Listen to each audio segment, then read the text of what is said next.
नमस्कार दोस्तों, आपका स्वागत है हॉरर की दुनिया में। यहाँ हम आपके लिए लाते हैं उन कहानियों को जो आपके रोंगटे खड़े कर देंगी और दिल की धड़कनों को तेज कर देंगी। ऐसी रहस्यमयी कहानियां जहां आपको हर पल डर और खौफ का एहसास होगा। मेरी आपसे इतनी गुजारिश है कि आप अगर इस कहानी को पूरा सुनेंगे तो आपको सच में बहुत ज्यादा मजा आने वाला है। साथ ही अगर आप पहली बार हमारे इस चैनल पर आए हैं तो चैनल को अभी सब्सक्राइब कर लीजिए। ऐसा करने से हमारी और आपकी नजदीकियां बढ़ जाएगी और आगे आने वाली वीडियो आप तक आसानी से पहुंच जाएगी। तो ज्यादा समय न लेते हुए जल्दी से अपनी कहानी को शुरू करते हैं। हेलो दोस्तों, मेरा नाम हरजीत सिंह है। मैं एक ट्रक ड्राइवर हूं जो गुजरात से असम के गहरे जंगलों की ओर माल लेकर निकला था। आज मैं अपनी उस भयावह कहानी सुनाने जा रहा हूं जिसे सुनकर आपकी रूह कांप जाएगी। मेरी उम्र करीब 55 साल हो गई है। ट्रक चलाते हुए न जाने कितने हाईवे पार किए, मगर वो रात जब मैं और मेरा खलासी रघुनाथ असम के उस खौफनाक हाईवे पर पहुंचे, वो मुझे सबसे भारी पड़ी। गुजरात से लोड ट्रक लेकर निकले थे, लेकिन असम के जंगलों में वो चुड़ैल का साया हमें मिला जो ट्रक ड्राइवरों को अपना शिकार बनाती थी। ये कहानी है उस जंगल की जहां हर मोड़ पर मौत का साया मंडराता था और हर रात सस्पेंस और डर का खेल चलता था। मैं हरजीत सिंह, एक ट्रक ड्राइवर जिसने अपनी जिंदगी के अधिकांश दिन और रात हाईवे की धूल भरी सड़कों पर गुजारे हैं। मेरे लिए ट्रक का स्टीयरिंग और सड़क का सन्नाटा ही मेरा घर था। लेकिन उस रात जब मैं और मेरा खलासी रघुनाथ गुजरात से माल लाद कर असम के गहरे जंगलों की ओर निकले, मेरी जिंदगी हमेशा के लिए बदल गई। मेरे चेहरे की झुर्रियां, मेरी काली आंखों की ठंडी चमक और मेरी कर्कश आवाज, ये सब अब उस भयानक रात की कहानी का हिस्सा बन चुके थे। असम का वो हाईवे जो जंगलों के बीच से गुजरता था, मेरे लिए एक जाल बन गया था और उस जाल में थी एक चुड़ैल की छाया जिसका नाम सुनकर ही ड्राइवरों की रूह कांप उठती थी। सब कुछ उस दिन से शुरू हुआ जब मैंने गुजरात के एक गोदाम से चाय की पेटियां लादकर असम के लिए निकलने का फैसला किया। मेरा पुराना ट्रक, जिसे मैं प्यार से शेरनी बुलाता था, मेरे साथ सालों से था। उसका इंजन भले ही पुराना था, लेकिन उसकी रफ्तार और मेरी हिम्मत ने मुझे कभी धोखा नहीं दिया। रघुनाथ, मेरा खलासी, एक जवान और हंसमुख लड़का था जो मेरे साथ पिछले 2 साल से काम कर रहा था। उसकी बातें और हंसी मेरे लंबे सफर को हल्का कर देती थीं। लेकिन उस दिन जब हमने गुजरात से निकलने का फैसला किया, रघुनाथ की आंखों में एक अजीब सी बेचैनी थी। हरजीत भाई, ये असम का रास्ता, लोग कहते हैं कि वहां कुछ ठीक नहीं है, उसने धीरे से कहा। लेकिन मैंने उसकी बात को हंसी में उड़ा दिया। रघु, तू भी इन ढाबे वालों की कहानियों पर यकीन करता है? चुड़ैल वुड़ैल कुछ नहीं होता, बस ट्रक चलाओ और माल पहुंचाओ, मैंने हंसते हुए कहा। लेकिन मेरे दिल में एक हल्की सी बेचैनी थी जो मैंने अनदेखी कर दी। हमारा सफर शुरू हुआ। गुजरात की चिलचिलाती धूप से निकलकर हम धीरे धीरे असम की ओर बढ़ रहे थे। रास्ते में ढाबों पर रुकते, चाय पीते और ड्राइवरों की बातें सुनते। लेकिन जैसे जैसे हम असम के करीब पहुंच रहे थे, ढाबों पर एक ही बात बार बार सुनाई दे रही थी। असम के जंगलों का वो हाईवे जहां रात में एक चुड़ैल भटकती है। वो चुड़ैल सफेद साड़ी में आती है भाई, एक ढाबे वाला बोला। उसकी आंखों में डर साफ दिख रहा था। वो ट्रक ड्राइवरों को बुलाती है और जो उसकी बात मानता है वो कभी वापस नहीं आता। मैंने उसकी बात को मजाक में लिया, लेकिन रघुनाथ की सांसें भारी हो गईं। हरजीत भाई, हमें रात में उस हाईवे से नहीं गुजरना चाहिए, उसने कहा। लेकिन मैंने उसकी बात को अनसुना कर दिया। रघु, समय पर माल पहुंचाना हमारा काम है, चुड़ैल वुड़ैल की बातें छोड़, मैंने कहा और ट्रक स्टार्ट कर दिया। रात हो चुकी थी जब हम असम के जंगलों में दाखिल हुए। हाईवे संकरा था और दोनों तरफ घने जंगल थे। पेड़ों की टहनियां सड़क पर लटक रही थीं, जैसे कोई हमें अपने आगोश में लेना चाहता हो।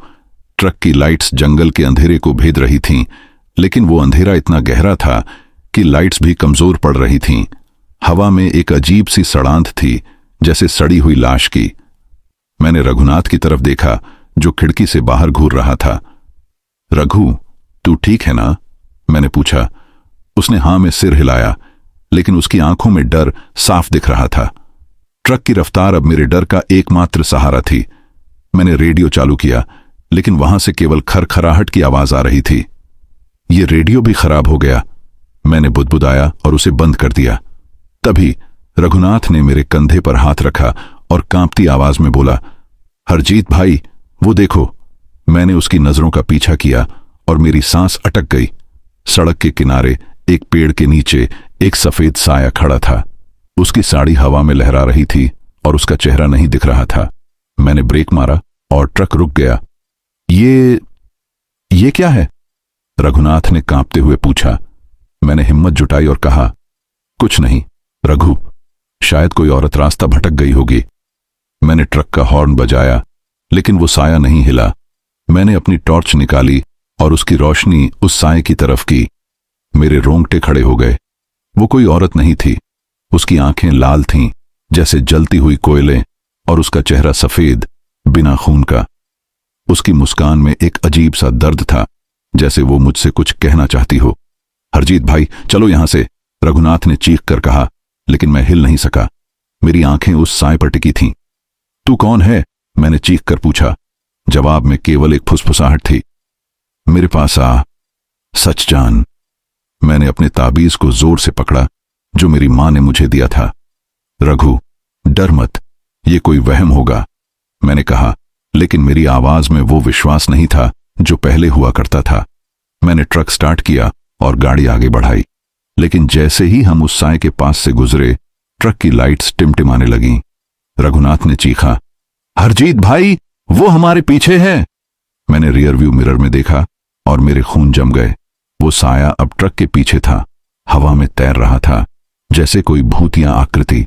मैंने गैस पेडल पर जोर दिया और ट्रक तेजी से आगे बढ़ा, लेकिन वो फुसफुसाहट मेरे कानों में गूंज रही थी। मेरे पास आ। मैंने रघुनाथ की तरफ देखा, जो अब डर से कांप रहा था। हरजीत भाई, ये चुड़ैल है, वो हमें नहीं छोड़ेगी, उसने कहा। मैंने उसे चुप कराया और कहा, रघु, शांत रह, हम जल्दी ही इस जंगल से निकल जाएंगे। लेकिन मेरे दिल को यकीन नहीं था। वो साया अब भी हमारे पीछे था और उसकी हंसी मेरे दिमाग में चाकू की तरह चुभ रही थी। रात गहराती जा रही थी और जंगल का सन्नाटा अब एक भयानक गीत की तरह था। ट्रक की लाइट्स बार बार टिमटिमा रही थीं और इंजन से अजीब सी आवाजें आ रही थीं। मैंने अपने ताबीज को और जोर से पकड़ा और मंत्र पढ़ने लगा, लेकिन तभी ट्रक का इंजन अचानक बंद हो गया।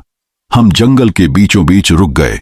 रघुनाथ ने चीखा, हरजीत भाई, अब क्या करें? मैंने टॉर्च उठाई और बाहर देखा। वहां सड़क के किनारे वो साया फिर से खड़ा था। उसकी लाल आंखें मुझे घूर रही थीं और उसकी फुसफुसाहट मेरे दिमाग में थी। सच जान, मेरे पास आ। मैंने ट्रक का दरवाजा खोला और बाहर कदम रखा। मेरे पैर कांप रहे थे, लेकिन मैंने हिम्मत जुटाई। तू क्या चाहती है? मैंने चीख कर पूछा। जवाब में वो साया मेरी तरफ बढ़ा। उसकी साड़ी हवा में तैर रही थी और उसके काले लंबे नाखून मेरे चेहरे के करीब थे। मैंने अपनी आंखें बंद कर लीं, लेकिन तभी एक जोरदार हवा का झोंका आया और वो साया गायब हो गया। मैंने आंखें खोलीं और मेरे सामने सड़क खाली थी, लेकिन मेरे दिल को यकीन था वो चुड़ैल अभी भी हमारे पीछे थी। मैंने ट्रक में वापस जाकर इंजन स्टार्ट किया। इस बार इंजन चालू हो गया और हम आगे बढ़े, लेकिन वो फुसफुसाहट मेरे कानों में थी और वो सड़ांध मेरे नाक में। रघुनाथ डर से कांप रहा था और मैं अपने ताबीज को जोर से पकड़े हुए था। कब्रिस्तान का सन्नाटा अब मेरे लिए एक जाल बन चुका था और हर मोड़ पर एक भयानक रहस्य छिपा था। ये मेरी कहानी की शुरुआत थी, एक ऐसी कहानी जो मौत और डर के बीच झूल रही थी। मेरा दिल अभी भी उस रात की दहशत से कांप रहा था जब मैंने असम के जंगलों के हाईवे पर उस सफेद साए को देखा था। मैं, हरजीत सिंह, एक ट्रक ड्राइवर जो सालों से हाईवे की सड़कों पर माल ढोता आया था, अब अपने ही डर से जूझ रहा था। वो साया, वो लाल आंखें और वो फुसफुसाहट, मेरे पास आ, सच जान, मेरे दिमाग में बार बार गूंज रही थी। मेरे खलासी रघुनाथ की आंखों में डर साफ दिख रहा था और मेरे ताबीज का सुकून अब मेरे लिए एक खोखला वादा बन चुका था। ट्रक की लाइट्स जो जंगल के अंधेरे को भेद रही थीं, अब टिमटिमा रही थीं, जैसे वो भी उस चुड़ैल के डर से कांप रही हों। रात गहरा रही थी और हमारा ट्रक असम के घने जंगलों के बीचों बीच था। हाईवे संकरा था और दोनों तरफ पेड़ों की टहनियां सड़क पर लटक रही थीं, जैसे कोई हमें अपने जाल में फंसाना चाहता हो। हवा में वही सड़ांध थी, जैसे सड़ी हुई लाश की। मैंने स्टीयरिंग को और जोर से पकड़ा और ट्रक की रफ्तार बढ़ाई। रघुनाथ खिड़की से बाहर घूर रहा था, उसकी सांसें भारी थीं। हरजीत भाई, वो साया, वो सचमुच चुड़ैल थी ना? उसने कांपती आवाज में पूछा। मैंने उसकी बात को हल्के में लिया और कहा, रघु, तू डर मत, शायद कोई औरत रास्ता भटक गई थी। लेकिन मेरे दिल को यकीन नहीं था। वो लाल आंखें, वो भयानक मुस्कान, वो कोई इंसान नहीं थी। ट्रक की लाइट्स फिर से टिमटिमाने लगीं। मैंने रेडियो चालू करने की कोशिश की, लेकिन उससे केवल खरखराहट की आवाज आ रही थी। ये रेडियो भी खराब हो गया। मैंने बुदबुदाया और उसे बंद कर दिया। तभी रघुनाथ ने मेरे कंधे पर हाथ रखा और चीखा, हरजीत भाई, वो फिर से। मैंने उसकी नजरों का पीछा किया और मेरे रोंगटे खड़े हो गए। सड़क के किनारे एक टूटे हुए पेड़ के नीचे वही सफेद साया खड़ा था। उसकी साड़ी हवा में लहरा रही थी और उसका चेहरा अब साफ दिख रहा था, सफेद, बिना खून का, और आंखें लाल, जैसे जलते हुए कोयले। उसकी मुस्कान में एक अजीब सा दर्द था, जैसे वो मुझसे कुछ कहना चाहती हो। मैंने ब्रेक मारा और ट्रक रुक गया। रघु, तू यहीं रह, मैंने कहा और अपनी टॉर्च निकाल ली। रघुनाथ ने मेरा हाथ पकड़ा। हरजीत भाई, मत जाओ, वो चुड़ैल है। लेकिन मैंने उसका हाथ झटका और ट्रक का दरवाजा खोला। मुझे देखना होगा कि ये क्या है, मैंने कहा, लेकिन मेरे पैर कांप रहे थे। मैंने टॉर्च की रोशनी उस साए की तरफ की। वो अब भी वहां खड़ी थी, उसकी लाल आंखें मुझे घूर रही थीं। तू कौन है? मैंने चीख कर पूछा। जवाब में वो फुसफुसाहट फिर से गूंजी, मेरे पास आ, सज्जान। मैंने अपने ताबीज को जोर से पकड़ा और आगे बढ़ा। मेरे हर कदम के साथ हवा और ठंडी होती जा रही थी और उसमें वही सड़ांध थी। मैं उस साए के करीब पहुंचा और मेरे खून जम गए। उसका चेहरा अब और साफ था। उसकी त्वचा सूखी और फटी हुई थी, जैसे सालों से कब्र में दबी हो।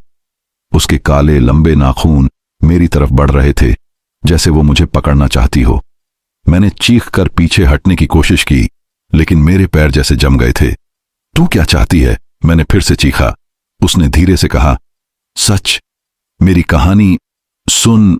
तभी एक जोरदार हवा का झोंका आया और ट्रक की लाइट्स फिर से टिमटिमाने लगीं। मैंने पीछे मुड़कर देखा और मेरी सांस अटक गई। रघुनाथ अब ट्रक में नहीं था। रघु, मैंने चीखा और ट्रक की तरफ भागा, लेकिन दरवाजा जाम हो गया था। मैंने शीशे पर मुक्का मारा, लेकिन वो टूटा नहीं। तभी वो साया मेरे सामने प्रकट हुआ। उसकी लाल आंखें मुझे घूर रही थीं और उसकी हंसी मेरे दिमाग में चाकू की तरह चुभ रही थी। रघुनाथ कहाँ है? मैंने चीख कर पूछा। उसने अपने काले नाखूनों से मेरे चेहरे को छूने की कोशिश की और मैं पीछे हटा। रघुनाथ मेरे साथ है, उसने कहा, लेकिन तू अभी भी मेरी कहानी सुन सकता है। मेरे साथ आ हरजीत, मेरे दर्द को महसूस कर। मैंने चीख कर कहा, मैं तेरे साथ नहीं आऊंगा, मुझे रघुनाथ चाहिए। लेकिन उसकी हंसी और तेज हो गई। तभी ट्रक का इंजन अपने आप चालू हो गया। मैंने दरवाजा खोलने की कोशिश की, लेकिन वो नहीं खुला। ट्रक अब अपने आप चलने लगा, सीधे उस साए की तरफ। मैंने स्टीयरिंग को मोड़ने की कोशिश की, लेकिन वो मेरे काबू में नहीं था। नहीं, मैंने चीखा, लेकिन ट्रक नहीं रुका। वो साया अब सड़क के बीच में खड़ा था और उसकी आंखें मुझे घूर रही थीं। मैंने अपनी आंखें बंद कर लीं और मेरे दिमाग में रघुनाथ का चेहरा चमकने लगा। तभी एक जोरदार झटके के साथ ट्रक रुक गया। मैंने आंखें खोलीं और मेरे सामने एक अजीब सा दृश्य था।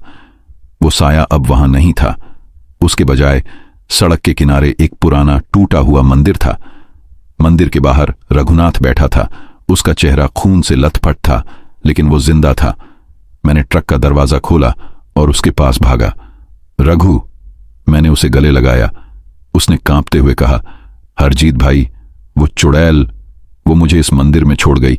उसने कहा कि तू उसकी कहानी सुनने आएगा। मैंने मंदिर की तरफ देखा। वहां एक पुरानी मूर्ति थी, जो शायद किसी देवी की थी। मूर्ति के सामने एक छोटा सा दिया जल रहा था। मैंने रघुनाथ का ताबीज अपनी जेब से निकाला और उसे मूर्ति के सामने रख दिया।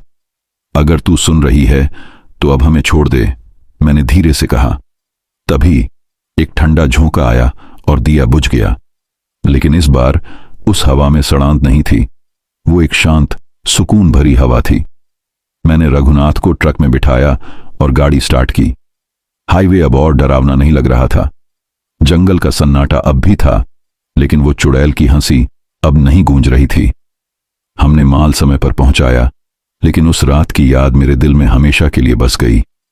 लेकिन एक बात मेरे दिमाग में हमेशा रहती है, क्या वो चुड़ैल सचमुच चली गई थी, या वो अभी भी इस हाईवे पर किसी और ड्राइवर का इंतजार कर रही थी। ये मेरी कहानी का दूसरा मोड़ था, जहां मैंने पहली बार उस जंगल की चुड़ैल की छाया को देखा और उसकी भयानक फुसफुसाहट को सुना। मेरा दिल अभी भी उस भयानक मुलाकात की दहशत से कांप रहा था, जब मैंने असम के जंगलों के हाईवे पर उस सफेद साए को देखा था। मैं, हरजीत सिंह, एक ट्रक ड्राइवर जो सालों से हाईवे की सड़कों पर माल ढोता आया था, अब अपने ही डर से जूझ रहा था। वो लाल आंखें, वो सड़ी हुई त्वचा और वो फुसफुसाहट मेरे पास सज्जान, मेरे दिमाग में बार बार गूंज रही थी। रघुनाथ, मेरा खलासी, उस रात की घटना के बाद से चुप था। उसका चेहरा अभी भी पीला था और उसकी आंखों में वो डर साफ दिख रहा था, जो उस मंदिर के बाहर बैठे हुए खून से लथपथ होने के बाद से उसके साथ था। मेरे ताबीज का सुकून अब मेरे लिए एक खोखला वादा बन चुका था, और ट्रक की लाइट्स जो जंगल के अंधेरे को भेद रही थीं, अब बार बार टिमटिमा रही थीं, जैसे वो भी उस चुड़ैल के डर से कांप रही हों। रात और गहरी हो चुकी थी। हमारा ट्रक असम के घने जंगलों के बीचों बीच था और हाईवे अब और संकरा हो गया था। पेड़ों की टहनियां सड़क पर लटक रही थीं, जैसे कोई हमें अपने जाल में फंसाना चाहता हो। हवा में वही सड़ांत थी, जैसे सड़ी हुई लाश की। मैंने स्टीयरिंग को और जोर से पकड़ा और ट्रक की रफ्तार बढ़ाने की कोशिश की। रघु, तू ठीक है ना? मैंने रघुनाथ की तरफ देखते हुए पूछा। उसने हां में सिर हिलाया, लेकिन उसकी सांसें भारी थीं और वो खिड़की से बाहर घूर रहा था, जैसे कुछ ढूंढ रहा हो। हरजीत भाई, वो चुड़ैल, वो फिर आएगी, उसने कांपती आवाज में कहा। मैंने उसकी बात को हल्के में लेने की कोशिश की। रघु, अब वो चली गई, तू डर मत, हम जल्दी ही इस जंगल से निकल जाएंगे, मैंने कहा। लेकिन मेरे दिल को यकीन नहीं था। ट्रक की लाइट्स फिर से टिमटिमाने लगीं। मैंने रेडियो चालू करने की कोशिश की, लेकिन उससे केवल खरखराहट की आवाज आ रही थी। ये रेडियो भी हर बार खराब हो जाता है, मैंने बुदबुदाया और उसे बंद कर दिया। तभी ट्रक का इंजन अचानक खटखट की आवाज करने लगा। मैंने गैस पेडल पर जोर दिया, लेकिन ट्रक धीमा होने लगा। ये क्या हो रहा है? मैंने गुस्से में कहा और स्टीयरिंग पर मुक्का मारा। रघुनाथ ने डरते हुए कहा, हरजीत भाई, कुछ गड़बड़ है, हमें रुकना नहीं चाहिए। लेकिन ट्रक अब मेरे काबू में नहीं था। एक जोरदार झटके के साथ इंजन पूरी तरह बंद हो गया और ट्रक जंगल के बीचों बीच रुक गया। सन्नाटा, केवल जंगल की साएं साएं और हमारी सांसों की आवाज। मैंने अपनी टॉर्च निकाली और बाहर देखा। हाईवे खाली था, लेकिन पेड़ों की छाया में कुछ हिल रहा था, जैसे कोई हमें देख रहा हो। रघु, तू यहीं रह, मैं इंजन चेक करता हूं, मैंने कहा और ट्रक का दरवाजा खोला। रघुनाथ ने मेरा हाथ पकड़ा। हरजीत भाई, मत जाओ, वो चुड़ैल यहीं कहीं है। उसकी आंखों में डर साफ दिख रहा था। मैंने उसका हाथ झटका और कहा, रघु, डर मत, मैं अभी आता हूं। लेकिन मेरे पैर कांप रहे थे। मैंने टॉर्च की रोशनी इंजन की तरफ की। सब कुछ ठीक लग रहा था, लेकिन इंजन चालू नहीं हो रहा था। मैंने बोनट खोला और तारों को चेक करने लगा। तभी एक अजीब सी आवाज आई, जैसे कोई पेड़ की टहनियों को तोड़ रहा हो। मैंने टॉर्च की रोशनी जंगल की तरफ की, लेकिन वहां कुछ नहीं था, केवल सन्नाटा और वो सड़ांध जो अब और तेज हो गई थी। मैंने अपने ताबीज को छुआ और मंत्र पढ़ने लगा। ये सब तेरा वहम है हरजीत, मैंने खुद को समझाया। लेकिन तभी वो आवाज फिर आई, इस बार और करीब। खटखट, जैसे कोई पत्थर पर पत्थर रगड़ रहा हो। मैंने टॉर्च की रोशनी चारों तरफ घुमाई। मेरे रोंगटे खड़े हो गए। सड़क के किनारे एक पेड़ के नीचे वही सफेद साया खड़ा था। उसकी साड़ी हवा में लहरा रही थी और उसकी लाल आंखें मुझे घूर रही थीं। उसका चेहरा सफेद और फटा हुआ था, जैसे सालों से कब्र में दबी हो। मैंने चीख कर टॉर्च उसकी तरफ की, लेकिन वो गायब हो गया। रघु, मैंने ट्रक की तरफ चीखा, लेकिन रघुनाथ का कोई जवाब नहीं आया। मैं ट्रक की तरफ भागा, लेकिन दरवाजा जाम हो गया था। मैंने शीशे पर मुक्का मारा, लेकिन वो नहीं टूटा। तभी ट्रक के अंदर से एक फुसफुसाहट आई, हरजीत, मेरे पास आ। मेरी सांस अटक गई। मैंने टॉर्च की रोशनी ट्रक के अंदर डाली। रघुनाथ वहां नहीं था। उसकी सीट खाली थी और उसका ताबीज फर्श पर पड़ा था। रघु, मैंने चीखा, लेकिन जवाब में केवल वो फुसफुसाहट थी, सच जान, मेरे पास आ। मैंने अपने ताबीज को जोर से पकड़ा और मंत्र पढ़ने लगा, लेकिन तभी ट्रक की लाइट्स फिर से टिमटिमाने लगीं और इंजन अपने आप चालू हो गया। मैंने ट्रक का दरवाजा खोला और अंदर कूद पड़ा, लेकिन जैसे ही मैंने स्टीयरिंग पकड़ा, मुझे एहसास हुआ कि मैं अकेला नहीं था। मेरे बगल में रघुनाथ की सीट पर वो साया बैठा था। उसकी लाल आंखें मुझे घूर रही थीं और उसकी सड़ी हुई त्वचा से सड़ांत आ रही थी। तू क्या चाहती है? मैंने चीख कर पूछा। उसने अपने काले लंबे नाखून मेरे चेहरे की तरफ बढ़ाए और कहा, मेरी कहानी सुन। मैंने चीख कर स्टीयरिंग मोड़ा और ट्रक तेजी से आगे बढ़ा, लेकिन वो साया गायब नहीं हुआ। वो मेरे साथ था, मेरे ट्रक में था। मैंने गैस पेडल पर जोर दिया और ट्रक जंगल के हाईवे पर दौड़ने लगा, लेकिन वो फुसफुसाहट मेरे कानों में थी, सच जान, मेरे पास आ। मैंने रियर व्यू मिरर में देखा और मेरे खून जम गए। वो साया अब ट्रक के पीछे था, हवा में तैर रहा था जैसे कोई भूतिया आकृति। मैंने चीखा, मुझे छोड़ दे, लेकिन उसकी हंसी मेरे दिमाग में चाकू की तरह चुभ रही थी। तभी ट्रक फिर से रुक गया, इंजन बंद हो गया और लाइट्स बुझ गईं। मैंने टॉर्च उठाई और बाहर देखा। जंगल का सन्नाटा अब एक भयानक गीत की तरह था। तभी एक और आवाज आई, खटखट, जैसे कोई ट्रक के नीचे कुछ खींच रहा हो। मैंने टॉर्च की रोशनी नीचे की और मेरी सांस अटक गई। वहां ट्रक के नीचे रघुनाथ पड़ा था।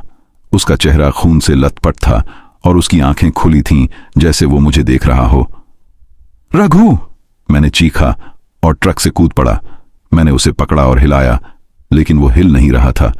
तभी वो फुसफुसाहट फिर से गूंजी, वो मेरा है, अब तू मेरा है। मैंने अपने ताबीज को जोर से पकड़ा और चीखा, मुझे छोड़ दे। लेकिन तभी एक ठंडा झोंका आया और रघुनाथ का शरीर मेरे हाथों से गायब हो गया। मैंने चारों तरफ टॉर्च की रोशनी घुमाई, लेकिन वो कहीं नहीं था। केवल वो साया था जो अब सड़क के बीच में खड़ा था। उसकी लाल आंखें मुझे घूर रही थीं और उसकी हंसी मेरे दिमाग में गूंज रही थी। सच जान, मेरे पास आ, उसने कहा। मैंने चीख कर अपनी आंखें बंद कर लीं। जब मैंने आंखें खोलीं, मैं ट्रक में था और रघुनाथ मेरे बगल में बैठा था। उसका चेहरा सामान्य था, लेकिन उसकी आंखों में वो डर अभी भी था। हरजीत भाई, तू ठीक है? उसने पूछा। मैंने हाँ में सिर हिलाया, लेकिन मेरे दिल को यकीन नहीं था। वो साया, वो आवाजें और वो सड़ांत, ये सब मेरे साथ था। मैंने ट्रक स्टार्ट किया और आगे बढ़ा, लेकिन मेरे मन में एक सवाल गूंज रहा था, क्या ये सब मेरा वहम था या वो चुड़ैल सचमुच हमारे पीछे थी? जंगल का सन्नाटा अब मेरे लिए एक जाल बन चुका था और हर मोड़ पर एक भयानक रहस्य छिपा था। ये मेरी कहानी का तीसरा मोड़ था, जहां ट्रक का रुकना और वो अजीब आवाजें मेरे लिए एक भयानक सपने का हिस्सा बन चुके थे। मेरा दिल अभी भी उस रात की दहशत से कांप रहा था जब ट्रक बिना किसी कारण रुक गया था और वो अजीब आवाजें मेरे कानों में गूंजी थीं। मैं, हरजीत सिंह, एक ट्रक ड्राइवर जो सालों से हाईवे की सड़कों पर माल ढोता आया था, अब अपने ही डर से जूझ रहा था। वो सफेद साया, वो लाल आंखें और वो फुसफुसाहट, सज्जान, मेरे पास आ, मेरे दिमाग में बार बार गूंज रही थी। रघुनाथ, मेरा खलासी, उस रात की घटना के बाद से और चुप हो गया था। उसका चेहरा पीला था और उसकी आंखों में वो डर साफ दिख रहा था जो उस मंदिर के बाहर खून से लथपथ होने के बाद से और गहरा हो गया था। मेरे ताबीज का सुकून अब मेरे लिए एक खोखला वादा बन चुका था और ट्रक की लाइट्स जो जंगल के अंधेरे को भेद रही थीं, अब बार बार टिमटिमा रही थीं, जैसे वो भी उस चुड़ैल के डर से कांप रही हों। रात अब और गहरी हो चुकी थी। असम के जंगलों का हाईवे अब और संकरा हो गया था और दोनों तरफ घने पेड़ों की टहनियां सड़क पर लटक रही थीं, जैसे कोई हमें अपने जाल में फंसाना चाहता हो। हवा में वही सड़ांध थी, जैसे सड़ी हुई लाश की। मैंने स्टीयरिंग को और जोर से पकड़ा और ट्रक की रफ्तार बढ़ाने की कोशिश की। रघु, तू कुछ बोल यार, मैंने रघुनाथ की तरफ देखते हुए कहा, उसका सन्नाटा तोड़ने की कोशिश में। उसने मेरी तरफ देखा, लेकिन उसकी आंखें खाली थीं, जैसे वो किसी और दुनिया में हो। हरजीत भाई, वो चुड़ैल हमें नहीं छोड़ेगी, उसने कांपती आवाज में कहा। मैंने उसकी बात को हल्के में लेने की कोशिश की। रघु, अब वो चली गई, तू डर मत, हम जल्दी ही इस जंगल से निकल जाएंगे, मैंने कहा। लेकिन मेरे दिल को यकीन नहीं था। ट्रक की लाइट्स फिर से टिमटिमाने लगीं। मैंने रेडियो चालू करने की कोशिश की, लेकिन उससे केवल खरखराहट की आवाज आ रही थी। ये रेडियो भी हर बार खराब हो जाता है, मैंने बुदबुदाया और उसे बंद कर दिया। तभी एक अजीब सी आवाज फिर से आई, खटखट, जैसे कोई ट्रक के नीचे कुछ खींच रहा हो। मैंने टॉर्च उठाई और बाहर देखा। जंगल का सन्नाटा अब एक भयानक गीत की तरह था। रघु, तू यहीं रह, मैंने कहा और ट्रक का दरवाजा खोला। रघुनाथ ने मेरा हाथ पकड़ा। हरजीत भाई, मत जाओ, वो यहीं कहीं है। उसकी आंखों में डर साफ दिख रहा था। मैंने उसका हाथ झटका और कहा, रघु, डर मत, मैं अभी आता हूं। लेकिन मेरे पैर कांप रहे थे। मैंने टॉर्च की रोशनी ट्रक के नीचे डाली। वहां कुछ नहीं था, लेकिन वो खटखट की आवाज अब और तेज हो गई थी। मैंने चारों तरफ रोशनी घुमाई और मेरे रोंगटे खड़े हो गए। सड़क के किनारे एक पेड़ के नीचे वही सफेद साया खड़ा था। उसकी साड़ी हवा में लहरा रही थी और उसकी लाल आंखें मुझे घूर रही थीं। उसका चेहरा सफेद और फटा हुआ था, जैसे सालों से कब्र में दबी हो। मैंने चीखकर टॉर्च उसकी तरफ की, लेकिन वो गायब हो गया। रघु, मैंने ट्रक की तरफ चीखा, लेकिन रघुनाथ का कोई जवाब नहीं आया। मैं ट्रक की तरफ भागा, लेकिन दरवाजा जाम हो गया था। मैंने शीशे पर मुक्का मारा, लेकिन वो नहीं टूटा। तभी ट्रक के पीछे से एक फुसफुसाहट आई, हरजीत, मेरे पास आ। मेरी सांस अटक गई। मैंने टॉर्च की रोशनी पीछे की और मेरे खून जम गए। वो साया अब ट्रक के पीछे था, हवा में तैर रहा था, जैसे कोई भूतिया आकृति। उसकी लाल आंखें मुझे घूर रही थीं और उसकी सड़ी हुई त्वचा से सड़ांत आ रही थी। तू क्या चाहती है? मैंने चीखकर पूछा। उसने अपने काले लंबे नाखून मेरे चेहरे की तरफ बढ़ाए और कहा, मेरी कहानी सुन। मैंने चीखकर स्टीयरिंग पकड़ा, लेकिन ट्रक फिर से अपने आप चलने लगा। मैंने गैस पेडल पर जोर दिया और ट्रक जंगल के हाईवे पर दौड़ने लगा। लेकिन वो साया हमारे पीछे था, जैसे कोई छाया जो हमारा पीछा कर रही हो। मैंने रियर व्यू मिरर में देखा और मेरे खून जम गए। वो साया अब और करीब था। उसकी साड़ी ट्रक के पीछे लटक रही थी, जैसे वो हमें पकड़ना चाहती हो। रघु, कुछ कर, मैंने चीखा, लेकिन रघुनाथ डर से कांप रहा था। हरजीत भाई, वो हमें नहीं छोड़ेगी, उसने कहा।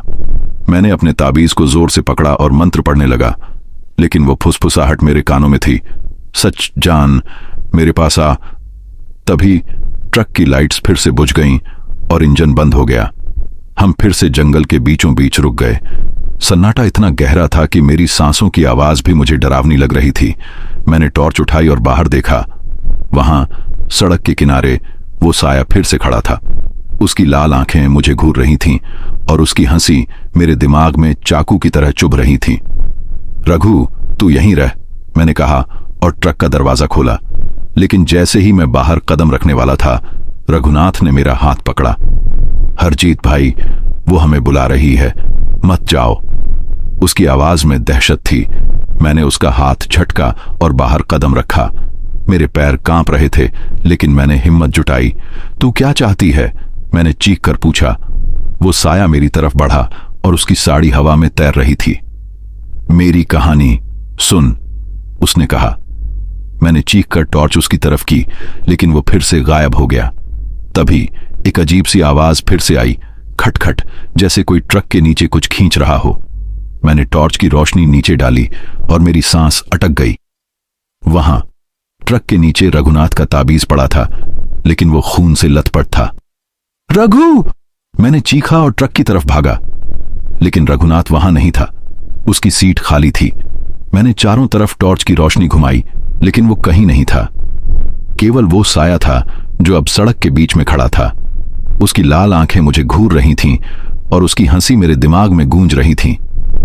रघुनाथ कहां है? मैंने चीख कर पूछा। उसने अपने काले नाखून मेरे चेहरे की तरफ बढ़ाए और कहा, वो मेरा है, अब तू मेरा है। मैंने चीखकर अपनी आंखें बंद कर लीं। जब मैंने आंखें खोलीं, मैं ट्रक में था और रघुनाथ मेरे बगल में बैठा था। उसका चेहरा सामान्य था, लेकिन उसकी आंखों में वो डर अभी भी था। हरजीत भाई, तू ठीक है? उसने पूछा। मैंने हाँ में सिर हिलाया, लेकिन मेरे दिल को यकीन नहीं था। वो साया, वो आवाजें और वो सड़ांत, ये सब मेरे साथ था। मैंने ट्रक स्टार्ट किया और आगे बढ़ा, लेकिन मेरे मन में एक सवाल गूंज रहा था। क्या ये सब मेरा वहम था या वो चुड़ैल सचमुच हमारे पीछे थी? जंगल का सन्नाटा अब मेरे लिए एक जाल बन चुका था और हर मोड़ पर एक भयानक रहस्य छिपा था। ये मेरी कहानी का चौथा मोड़ था, जहां वो चुड़ैल का पीछा मेरे लिए एक भयानक सपने का हिस्सा बन चुका था। मेरा दिल अब उस भयानक रात की दहशत से पूरी तरह जकड़ चुका था। मैं, हरजीत सिंह, एक ट्रक ड्राइवर जो सालों से हाईवे की सड़कों पर माल ढोता आया था, अब अपने ही डर के साए में सांस ले रहा था। वो सफेद साया, उसकी लाल आंखें और वो फुसफुसाहट, सज्जान मेरे पास आ। मेरे दिमाग में एक भयानक भंवर की तरह घूम रही थी। रघुनाथ, मेरा खलासी, जो मेरे साथ हर सफर में हंसी मजाक करता था, अब डर से कांप रहा था। उसकी आंखों में वो डर गहरा हो चुका था, जो उस मंदिर के बाहर खून से लथपथ होने और ट्रक के नीचे उसका ताबीज मिलने के बाद से और बढ़ गया था। मेरा ताबीज, जो मेरी मां ने मुझे दिया था, अब मेरे लिए एक खोखली उम्मीद बन चुका था। ट्रक की लाइट्स बार बार टिमटिमा रही थीं, जैसे वो भी उस चुड़ैल के डर से थर्रा रही हों। रात अब अपने सबसे गहरे पल में थी। असम के जंगलों का हाईवे अब एक काले जाल की तरह लग रहा था, जहां हर मोड़ पर मौत का साया मंडरा रहा था। पेड़ों की टहनियां सड़क पर लटक रही थीं, जैसे कोई हमें अपने आगोश में लेना चाहता हो। हवा में वही सड़ांत थी, जैसे सड़ी हुई लाश की। मैंने स्टीयरिंग को और जोर से पकड़ा और ट्रक की रफ्तार बढ़ाने की कोशिश की। रघु, तू कुछ बोल यार, मैंने रघुनाथ की तरफ देखते हुए कहा, उसका सन्नाटा तोड़ने की कोशिश में। उसने मेरी तरफ देखा, लेकिन उसकी आंखें खाली थीं, जैसे वो किसी और दुनिया में खो गया हो। हरजीत भाई, वो चुड़ैल हमें नहीं छोड़ेगी, उसने कांपती आवाज में कहा। मैंने उसकी बात को हल्के में लेने की कोशिश की। रघु, अब वो चली गई, तू डर मत, हम जल्दी ही इस जंगल से निकल जाएंगे, मैंने कहा, लेकिन मेरे दिल को यकीन नहीं था। ट्रक की लाइट्स फिर से टिमटिमाने लगीं। मैंने रेडियो चालू करने की कोशिश की, लेकिन उससे केवल खरखराहट की आवाज आ रही थी। ये रेडियो भी हर बार खराब हो जाता है, मैंने बुदबुदाया और उसे बंद कर दिया। तभी एक अजीब सी आवाज फिर से आई, खटखट, जैसे कोई ट्रक के नीचे कुछ खींच रहा हो। मैंने टॉर्च उठाई और बाहर देखा। जंगल का सन्नाटा अब एक भयानक गीत की तरह था। रघु, तू यहीं रह, मैंने कहा और ट्रक का दरवाजा खोला। रघुनाथ ने मेरा हाथ पकड़ा। हरजीत भाई, मत जाओ, वो यहीं कहीं है। उसकी आंखों में दहशत थी। मैंने उसका हाथ झटका और कहा, रघु, डर मत, मैं अभी आता हूं। लेकिन मेरे पैर कांप रहे थे। मैंने टॉर्च की रोशनी ट्रक के नीचे डाली। वहां कुछ नहीं था, लेकिन वो खटखट की आवाज अब और तेज हो गई थी। मैंने चारों तरफ रोशनी घुमाई और मेरे रोंगटे खड़े हो गए। सड़क के किनारे एक पेड़ के नीचे वही सफेद साया खड़ा था। उसकी साड़ी हवा में लहरा रही थी और उसकी लाल आंखें मुझे घूर रही थीं। उसका चेहरा सफेद और फटा हुआ था, जैसे सालों से कब्र में दबी हो। मैंने चीखकर टॉर्च उसकी तरफ की, लेकिन वो गायब हो गया। रघु, मैंने ट्रक की तरफ चीखा, लेकिन रघुनाथ का कोई जवाब नहीं आया। मैं ट्रक की तरफ भागा, लेकिन दरवाजा जाम हो गया था। मैंने शीशे पर मुक्का मारा, लेकिन वो नहीं टूटा। तभी ट्रक के अंदर से एक फुसफुसाहट आई, हरजीत, मेरे पास आ। मेरी सांस अटक गई। मैंने टॉर्च की रोशनी ट्रक के अंदर डाली। रघुनाथ वहां नहीं था। उसकी सीट खाली थी और उसका ताबीज फिर से फर्श पर पड़ा था, खून से लथपथ। रघु, मैंने चीखा, लेकिन जवाब में केवल वो फुसफुसाहट थी, सज्जान, मेरे पास आ। मैंने अपने ताबीज को जोर से पकड़ा और मंत्र पढ़ने लगा, लेकिन तभी ट्रक की लाइट्स फिर से टिमटिमाने लगीं और इंजन अपने आप चालू हो गया। मैंने ट्रक का दरवाजा खोला और अंदर कूद पड़ा, लेकिन जैसे ही मैंने स्टीयरिंग पकड़ा, मुझे एहसास हुआ कि मैं अकेला था। रघुनाथ गायब था। मैंने चारों तरफ टॉर्च की रोशनी घुमाई, लेकिन वो कहीं नहीं था। केवल वो साया था जो अब सड़क के बीच में खड़ा था। उसकी लाल आंखें मुझे घूर रही थीं और उसकी हंसी मेरे दिमाग में चाकू की तरह चुभ रही थी। रघुनाथ कहाँ है? मैंने चीख कर पूछा। उसने अपने काले लंबे नाखून मेरे चेहरे की तरफ बढ़ाए और कहा, वो मेरा है, अब तू मेरा है। मैंने चीख कर स्टीयरिंग मोड़ा और ट्रक तेजी से आगे बढ़ा, लेकिन वो साया गायब नहीं हुआ। वो मेरे साथ था, मेरे ट्रक में था। मैंने गैस पेडल पर जोर दिया और ट्रक जंगल के हाईवे पर दौड़ने लगा, लेकिन वो फुसफुसाहट मेरे कानों में थी। सच जान, मेरे पास आ। मैंने रियरव्यू मिरर में देखा और मेरे खून जम गए। वो साया अब ट्रक के पीछे था, हवा में तैर रहा था जैसे कोई भूतिया आकृति। मैंने चीखा, मुझे छोड़ दे, लेकिन उसकी हंसी मेरे दिमाग में चाकू की तरह चुभ रही थी। तभी ट्रक फिर से रुक गया, इंजन बंद हो गया और लाइट्स बुझ गईं।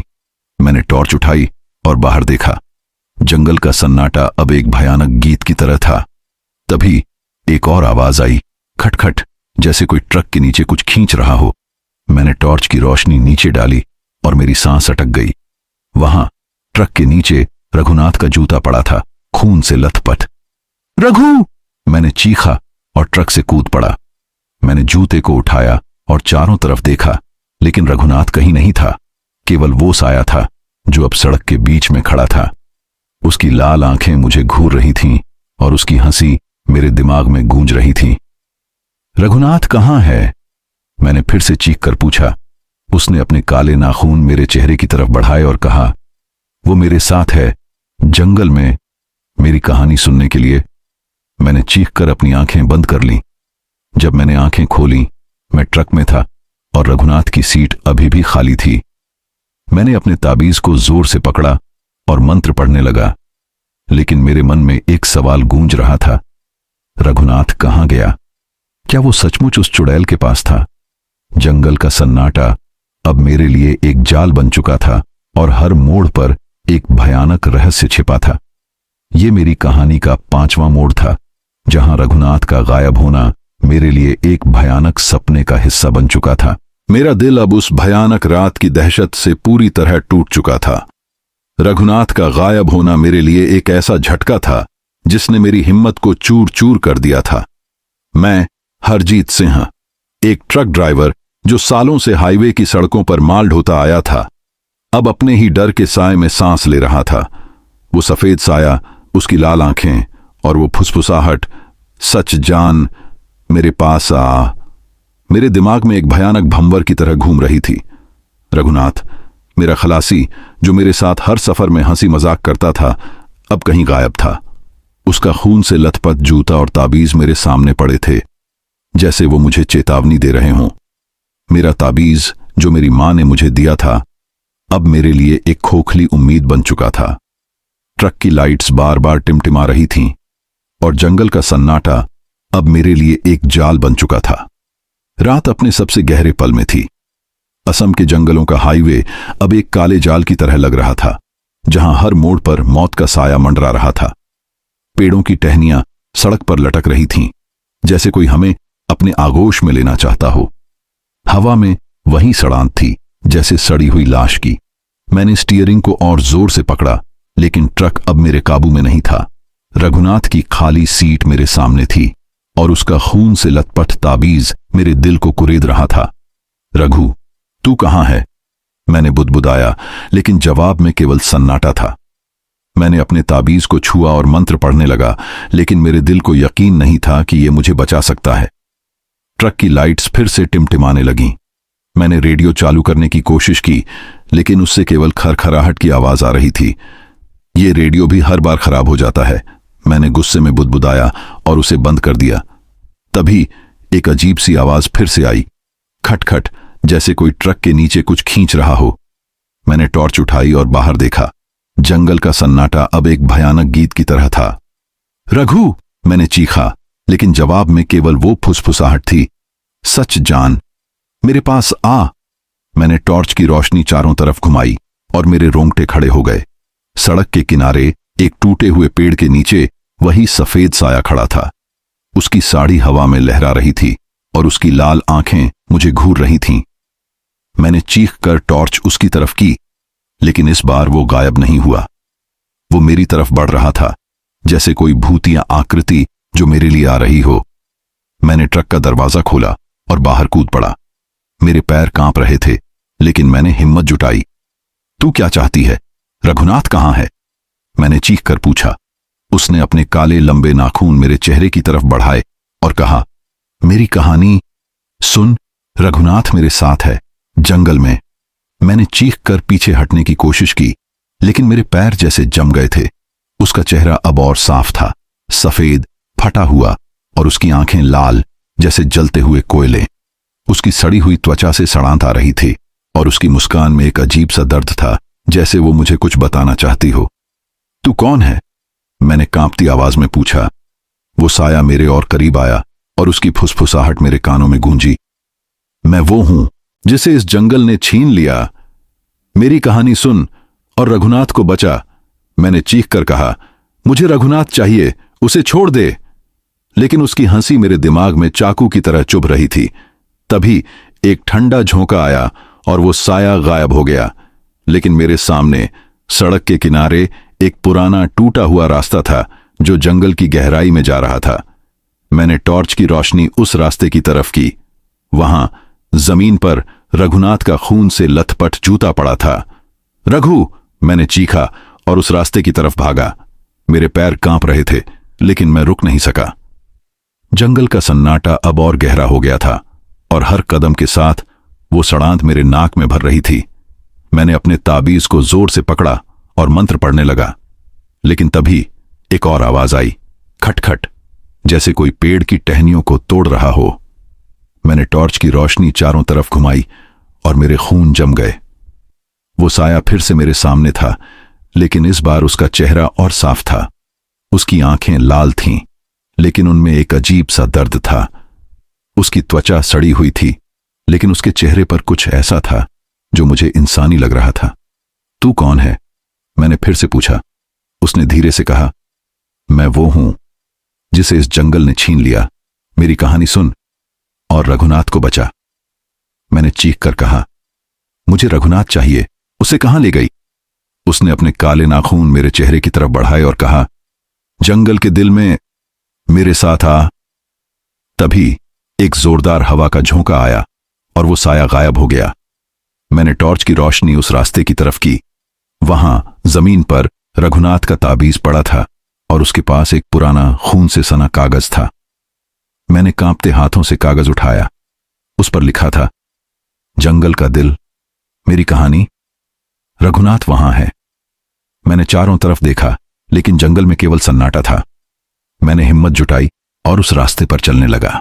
हर कदम के साथ मेरा डर बढ़ रहा था, लेकिन रघुनाथ को बचाने की उम्मीद मुझे आगे खींच रही थी।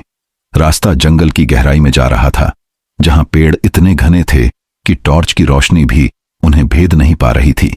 तभी एक और आवाज आई, खटखट, जैसे कोई मेरे पीछे चल रहा हो। मैंने मुड़कर देखा, लेकिन वहां कुछ नहीं था, केवल वो सड़ांत थी जो अब मेरे नाक में और गहरी हो रही थी।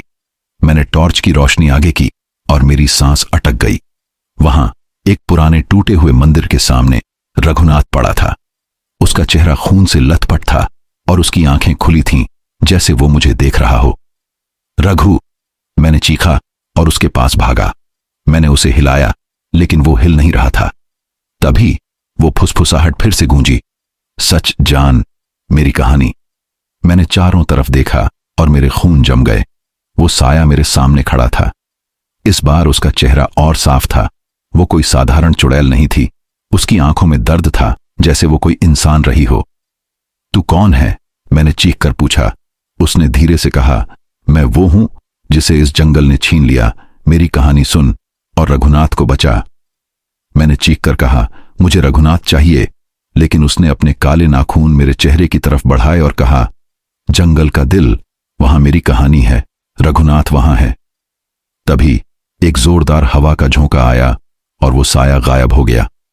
मैंने रघुनाथ को उठाने की कोशिश की, लेकिन वो मेरे हाथों से गायब हो गया। मैंने चीखा, रघु! लेकिन जवाब में केवल सन्नाटा था। मैंने टॉर्च की रोशनी मंदिर की तरफ की। वहां मंदिर के प्रवेश द्वार पर एक पुरानी मूर्ति थी। जिसके सामने एक छोटा सा दिया जल रहा था।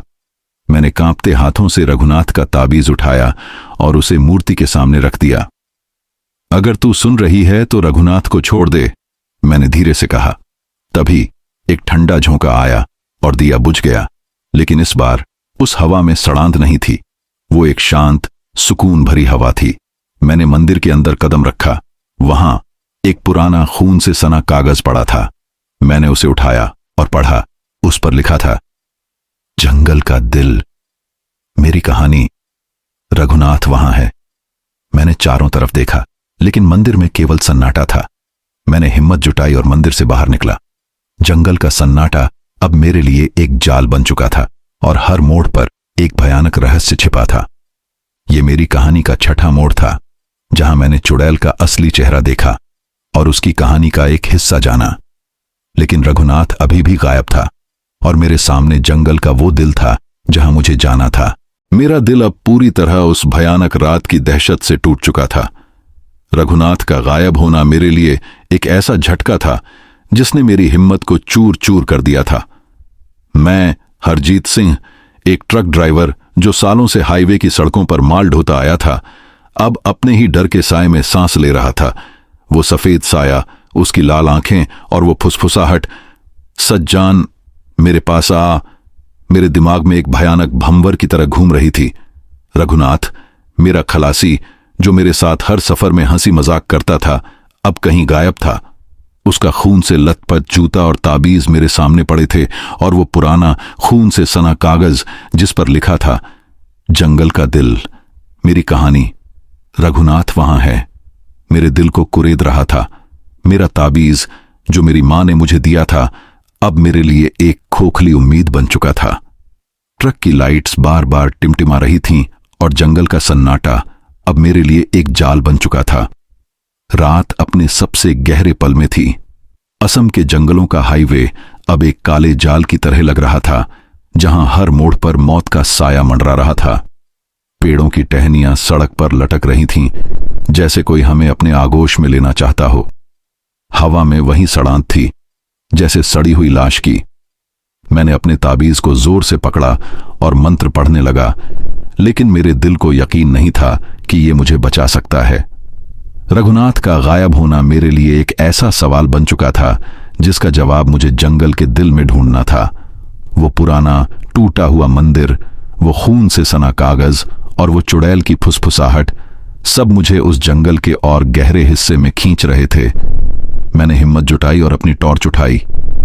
ट्रक अब मेरे लिए एक जाल बन चुका था और मैंने फैसला किया कि मुझे जंगल के उस रास्ते पर जाना होगा जहां वो साया मुझे बुला रहा था। रघु, मैं तुझे ढूंढ लूंगा, मैंने बुदबुदाया और ट्रक का दरवाजा खोला।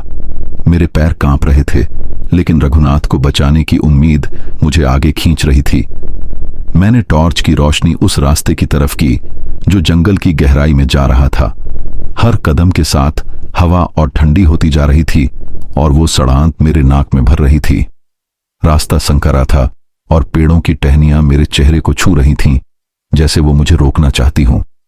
मैंने अपने ताबीज को और जोर से पकड़ा और मंत्र पढ़ने लगा। तभी एक अजीब सी आवाज फिर से आई, खटखट, जैसे कोई मेरे पीछे चल रहा हो।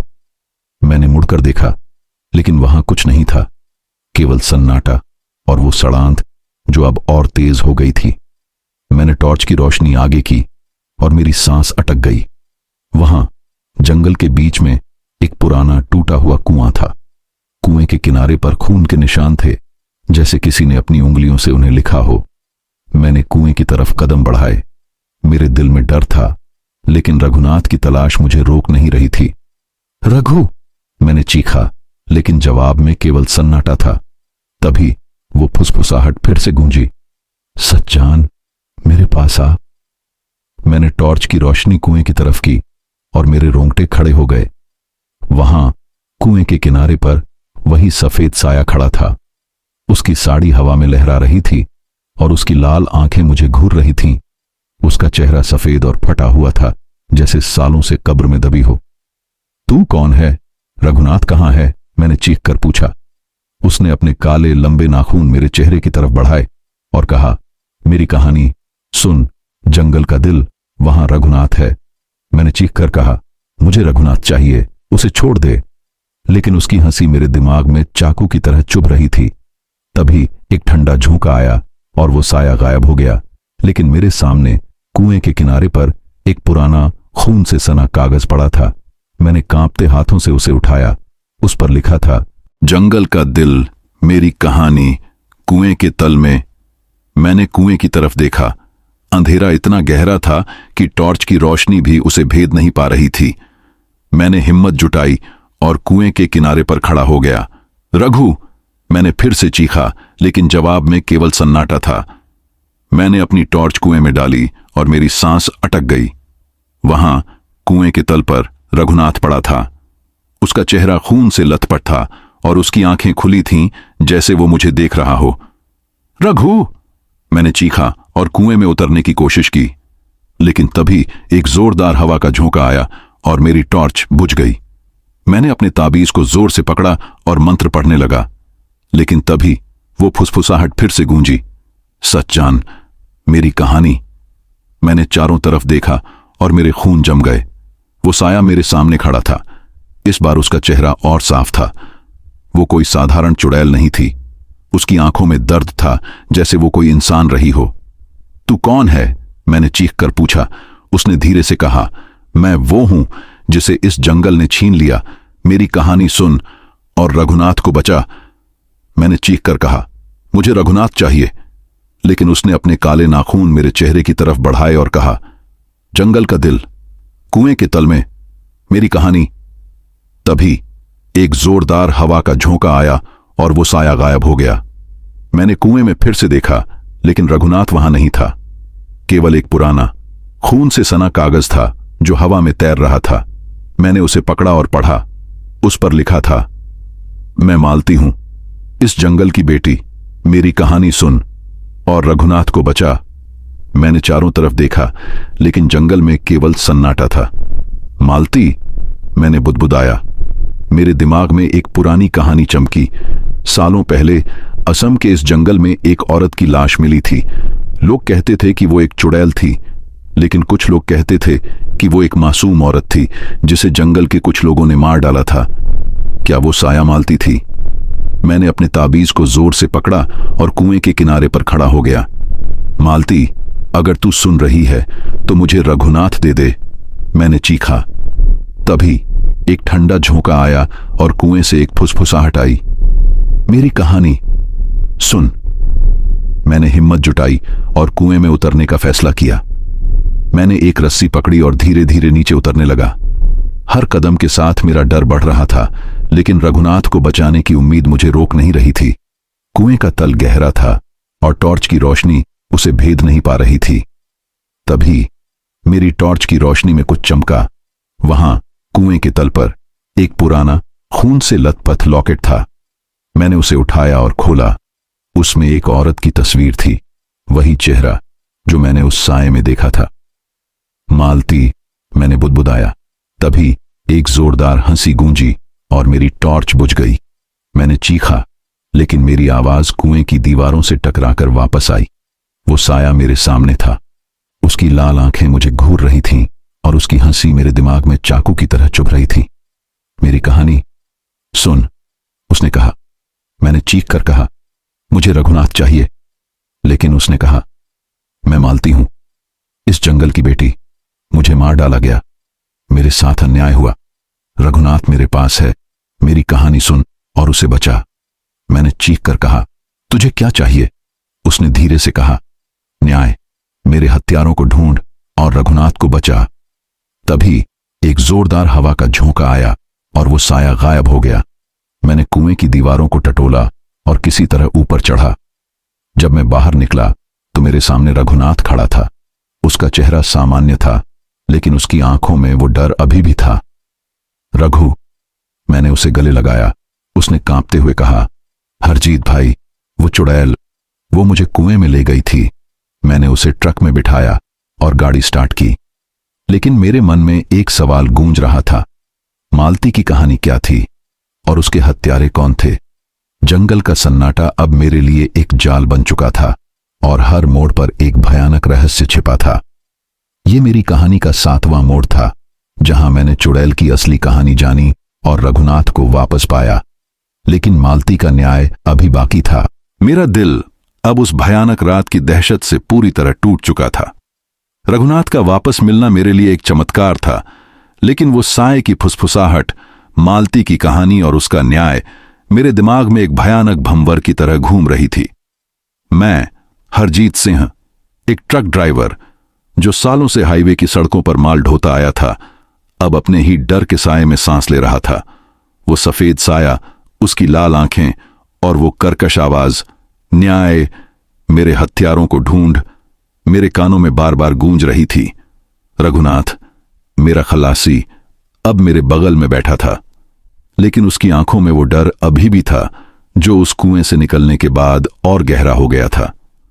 मेरा ताबीज जो मेरी मां ने मुझे दिया था, अब मेरे लिए एक खोखली उम्मीद बन चुका था। ट्रक की लाइट्स बार बार टिमटिमा रही थीं और असम के जंगलों का सन्नाटा अब मेरे लिए एक जाल बन चुका था। रात अपने सबसे गहरे पल में थी।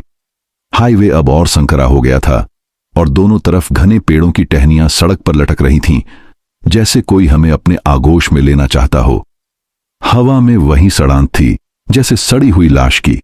मैंने स्टीयरिंग को और जोर से पकड़ा और ट्रक की रफ्तार बढ़ाने की कोशिश की। रघु, तू ठीक है ना? मैंने रघुनाथ की तरफ देखते हुए पूछा। उसने हां में सिर हिलाया, लेकिन उसकी सांसें भारी थीं। हरजीत भाई, वो मालती, वो हमें नहीं छोड़ेगी, उसने कांपती आवाज में कहा। मैंने उसकी बात को हल्के में लेने की कोशिश की। रघु, अब तू मेरे साथ है, हम जल्दी ही इस जंगल से निकल जाएंगे, मैंने कहा, लेकिन मेरे दिल को यकीन नहीं था। मालती की कहानी और उसका न्याय मेरे दिमाग में एक सवाल बनकर उमड़ रहा था। ट्रक की लाइट्स फिर से टिमटिमाने लगीं। मैंने रेडियो चालू करने की कोशिश की, लेकिन उससे केवल खरखराहट की आवाज आ रही थी। ये रेडियो भी हर बार खराब हो जाता है, मैंने बुदबुदाया और उसे बंद कर दिया। तभी एक अजीब सी आवाज फिर से आई, खटखट, जैसे कोई ट्रक के नीचे कुछ खींच रहा हो। मैंने टॉर्च उठाई और बाहर देखा। जंगल का सन्नाटा अब एक भयानक गीत की तरह था। रघु, तू यहीं रह, मैंने कहा और ट्रक का दरवाजा खोला। रघुनाथ ने मेरा हाथ पकड़ा। हरजीत भाई, मत जाओ, वो यहीं कहीं है। उसकी आंखों में दहशत थी। मैंने उसका हाथ झटका और कहा, रघु, डर मत, मैं अभी आता हूं। लेकिन मेरे पैर कांप रहे थे। मैंने टॉर्च की रोशनी ट्रक के नीचे डाली। वहां कुछ नहीं था, लेकिन वो खटखट की आवाज अब और तेज हो गई थी। मैंने चारों तरफ रोशनी घुमाई और मेरे रोंगटे खड़े हो गए। सड़क के किनारे एक टूटे हुए पेड़ के नीचे वही सफेद साया खड़ा था। उसकी साड़ी हवा में लहरा रही थी और उसकी लाल आंखें मुझे घूर रही थीं। उसका चेहरा सफेद और फटा हुआ था, जैसे सालों से कब्र में दबी हो। मैंने चीख कर टॉर्च उसकी तरफ की, लेकिन वो गायब नहीं हुआ। वो मेरी तरफ बढ़ रहा था, जैसे कोई भूतिया आकृति जो मेरे लिए आ रही हो। मालती, तू क्या चाहती है? मैंने चीख कर पूछा। उसने अपने काले लंबे नाखून मेरे चेहरे की तरफ बढ़ाए और कहा, न्याय, मेरे हथियारों को ढूंढ, नहीं तो ये जंगल तुम्हें भी छीन लेगा। मैंने चीख कर कहा, मुझे रघुनाथ दे दिया, अब और क्या चाहिए? लेकिन उसकी हंसी मेरे दिमाग में चाकू की तरह चुभ रही थी। रघुनाथ मेरा है और अब तू भी मेरा होगा, ये जंगल का श्राप है, उसने कहा। तभी एक ठंडा झोंका आया और वो साया गायब हो गया। लेकिन मेरे सामने सड़क के किनारे एक पुराना टूटा हुआ रास्ता था जो जंगल की गहराई में जा रहा था। मैंने टॉर्च की रोशनी उस रास्ते की तरफ की। वहां जमीन पर एक खून से सना कागज पड़ा था। मैंने कांपते हाथों से उसे उठाया। उस पर लिखा था, जंगल का श्राप, मेरे हथियारों को ढूंढ, नहीं तो ये जंगल तुम्हें भी निगल लेगा। मैंने चारों तरफ देखा, लेकिन जंगल में केवल सन्नाटा था। मालती, मुझे बता, तुझे किसने मारा? मैंने चीखा, लेकिन जवाब में केवल सन्नाटा था। मैंने अपने ताबीज को जोर से पकड़ा और उस रास्ते पर चलने का फैसला किया। रघुनाथ मेरे साथ था, लेकिन उसकी आंखों में डर साफ दिख रहा था। हरजीत भाई, हमें वापस जाना चाहिए, उसने कहा, लेकिन मैंने उसकी बात अनसुनी कर दी। रास्ता जंगल की गहराई में जा रहा था, जहां पेड़ इतने घने थे कि टॉर्च की रोशनी भी उन्हें भेद नहीं पा रही थी। हर कदम के साथ मेरा डर बढ़ रहा था, लेकिन मालती की कहानी और उसका न्याय मुझे आगे खींच रहा था। तभी एक और आवाज आई, खटखट, जैसे कोई मेरे पीछे चल रहा हो। मैंने मुड़कर देखा, लेकिन वहां कुछ नहीं था, केवल वो सड़ांध थी जो अब मेरे नाक में और गहरी हो रही थी। मैंने टॉर्च की रोशनी आगे की और मेरी सांस अटक गई। वहां जंगल के बीच में एक पुराना टूटा हुआ मंदिर था। मंदिर के बाहर एक छोटा सा दिया जल रहा था और उसके पास रघुनाथ का ताबीज पड़ा था, खून से लथपथ। रघु! मैंने चीखा और मंदिर की तरफ भागा, लेकिन रघुनाथ मेरे बगल में था। हरजीत भाई, मैं यहीं हूं, उसने कांपती आवाज में कहा। मैंने उसकी तरफ देखा और मेरे रोंगटे खड़े हो गए। उसका चेहरा सामान्य था, लेकिन उसकी आंखें लाल थीं, जैसे मालती की। रघु, तू ठीक है ना? मैंने कांपते हुए पूछा। उसने हां में सिर हिलाया, लेकिन उसकी मुस्कान में कुछ गलत था। मैंने अपने ताबीज को जोर से पकड़ा और मंत्र पढ़ने लगा। तभी वो फुसफुसाहट फिर से गूंजी, न्याय, मेरे हत्यारों को ढूंढ। मैंने मंदिर के अंदर कदम रखा। वहां एक पुरानी मूर्ति थी, जिसके सामने एक और खून से सना कागज पड़ा था। मैंने उसे उठाया और पढ़ा। उस पर लिखा था, मैं मालती हूं, इस जंगल की बेटी। मुझे मेरे अपने लोगों ने मार डाला। उनका नाम ढूंढ, नहीं तो ये जंगल तुम्हें भी निगल लेगा। मैंने चारों तरफ देखा, लेकिन मंदिर में केवल सन्नाटा था। तभी एक जोरदार हंसी गूंजी और मेरी टॉर्च बुझ गई। मैंने चीखा, लेकिन मेरी आवाज मंदिर की दीवारों से टकराकर वापस आई। वो साया मेरे सामने था। उसकी लाल आंखें मुझे घूर रही थीं और उसकी हंसी मेरे दिमाग में चाकू की तरह चुभ रही थी। मालती, मुझे बता, तुझे किसने मारा? मैंने चीख कर पूछा। उसने धीरे से कहा, जंगल के लोग, जिन्हें मैंने प्यार दिया, उन्होंने मुझे धोखा दिया। उनका नाम ढूंढ, नहीं तो ये जंगल तुम्हें भी छीन लेगा। मैंने चीख कर कहा, मुझे रघुनाथ दे दिया, अब और क्या चाहिए? लेकिन उसने कहा, यह जंगल का श्राप है, जो मेरे साथ हुआ वो तुम्हारे साथ भी होगा, अगर तूने मेरा न्याय नहीं किया। तभी एक जोरदार हवा का झोंका आया और वो साया गायब हो गया। मैंने रघुनाथ की तरफ देखा, जो अब भी मेरे बगल में खड़ा था, लेकिन उसकी आंखें अभी भी लाल थीं। रघु, तू ठीक है ना? मैंने फिर से पूछा। उसने हां में सिर हिलाया, लेकिन उसकी मुस्कान में कुछ गलत था। मैंने उसे ट्रक की तरफ खींचा और गाड़ी स्टार्ट की, लेकिन मेरे मन में एक सवाल गूंज रहा था, मालती का श्राप क्या था और उसके हत्यारे कौन थे? जंगल का सन्नाटा अब मेरे लिए एक जाल बन चुका था और हर मोड़ पर एक भयानक रहस्य छिपा था। यह मेरी कहानी का 8वां मोड़ था, जहां मैंने जंगल की चुड़ैल के श्राप को जाना, लेकिन उसका न्याय अभी बाकी था। मेरा दिल अब पूरी तरह उस भयानक रात की दहशत से थर्रा रहा था।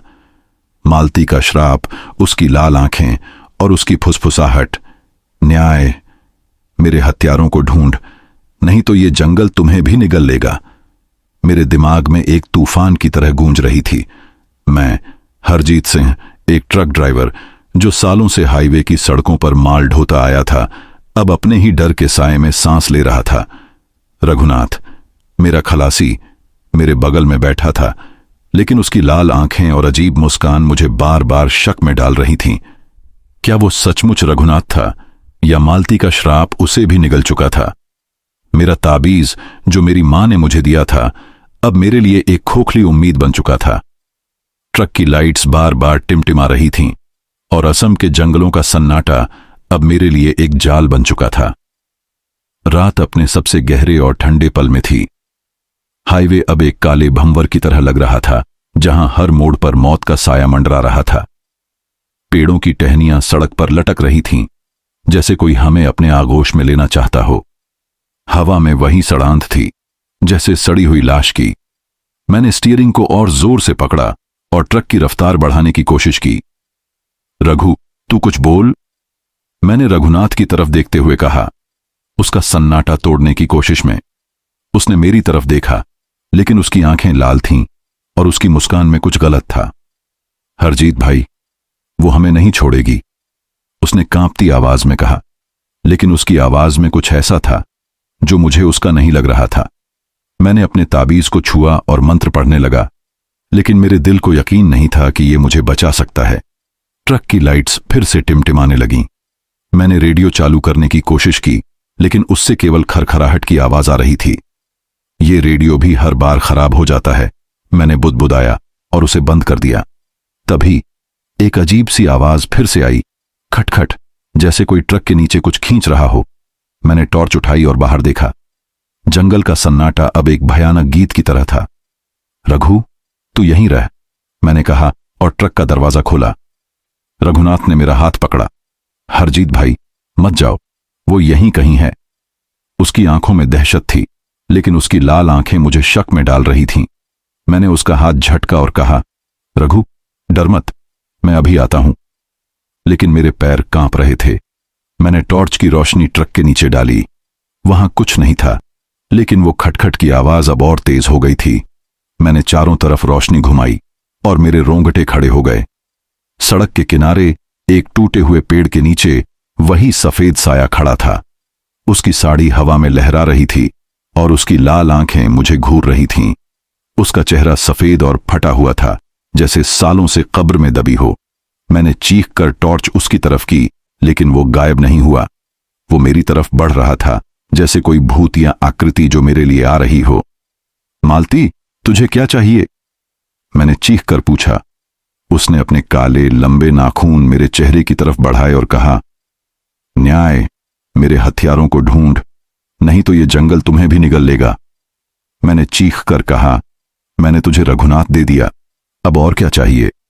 लेकिन उसकी हंसी मेरे दिमाग में चाकू की तरह चुभ रही थी।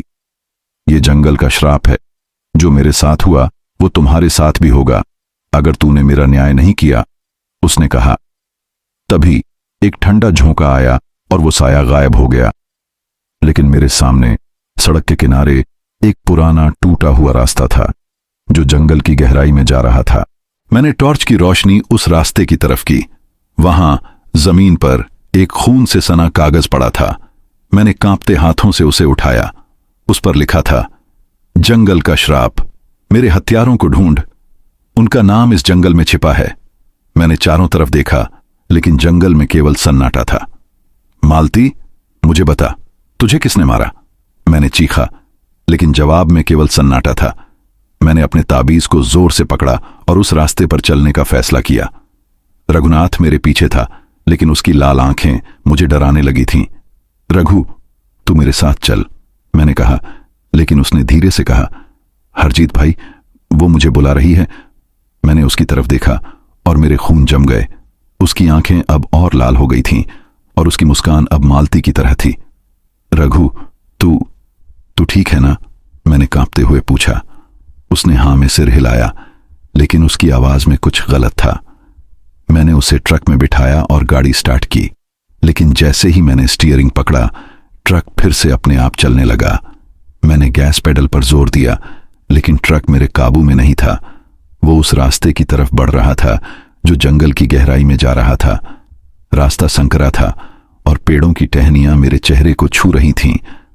हर कदम के साथ मेरा डर बढ़ रहा था, लेकिन मालती का न्याय और रघुनाथ को बचाने की उम्मीद मुझे रोक नहीं रही थी।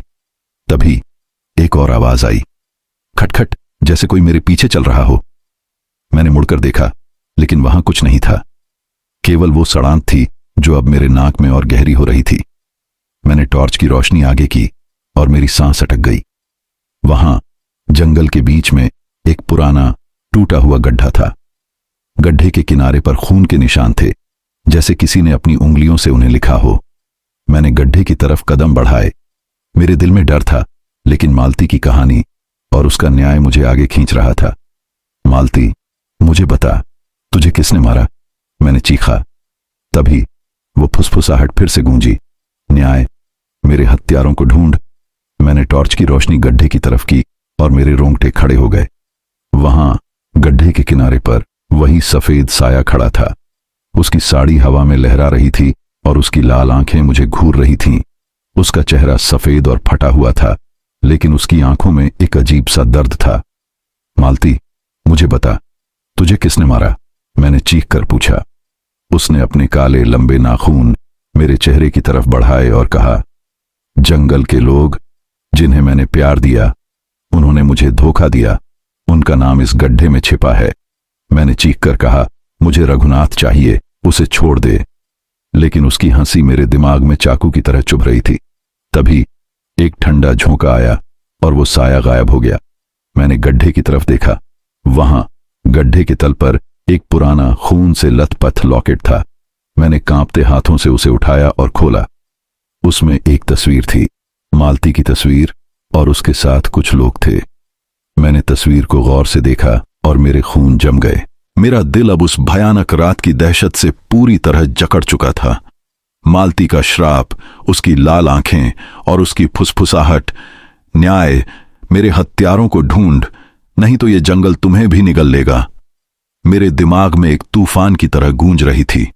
मैं हरजीत सिंह, एक ट्रक ड्राइवर जो सालों से हाईवे की सड़कों पर माल ढोता आया था, अब अपने ही डर के साए में सांस ले रहा था। रघुनाथ, मेरा खलासी, मेरे बगल में बैठा था, लेकिन उसकी लाल आंखें और अजीब मुस्कान मुझे बार बार शक में डाल रही थीं। क्या वो सचमुच रघुनाथ था या मालती का श्राप उसे भी निगल चुका था? मेरा ताबीज जो मेरी मां ने मुझे दिया था, अब मेरे लिए एक खोखली उम्मीद बन चुका था। ट्रक की लाइट्स बार बार टिमटिमा रही थीं और असम के जंगलों का सन्नाटा अब मेरे लिए एक जाल बन चुका था। मालती के हत्यारों का सुराग, वो ढाबे वाला और उसकी तस्वीर, मेरे दिमाग में एक आखिरी लड़ाई की तैयारी बन रहा था। लेकिन क्या ये लड़ाई मुझे और रघुनाथ को जिंदगी देगी या मौत के मुंह में ले जाएगी? रात अपने सबसे गहरे और ठंडे पल में थी। हाईवे अब एक काले भंवर की तरह लग रहा था, जहां हर मोड़ पर मौत का साया मंडरा रहा था।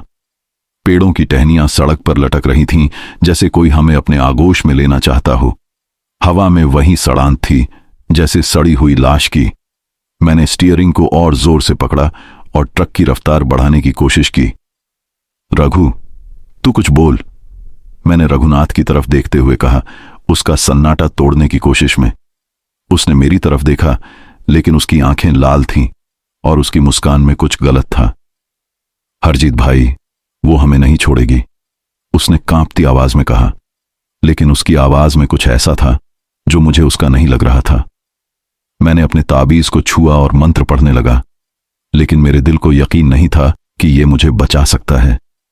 ट्रक की लाइट्स फिर से टिमटिमाने लगीं। मैंने रेडियो चालू करने की कोशिश की, लेकिन उससे केवल खरखराहट की आवाज आ रही थी। ये रेडियो भी हर बार खराब हो जाता है, मैंने बुदबुदाया और उसे बंद कर दिया। तभी एक अजीब सी आवाज फिर से आई, खटखट, जैसे कोई ट्रक के नीचे कुछ खींच रहा हो। मैंने टॉर्च उठाई और बाहर देखा। जंगल का सन्नाटा अब एक भयानक गीत की तरह था।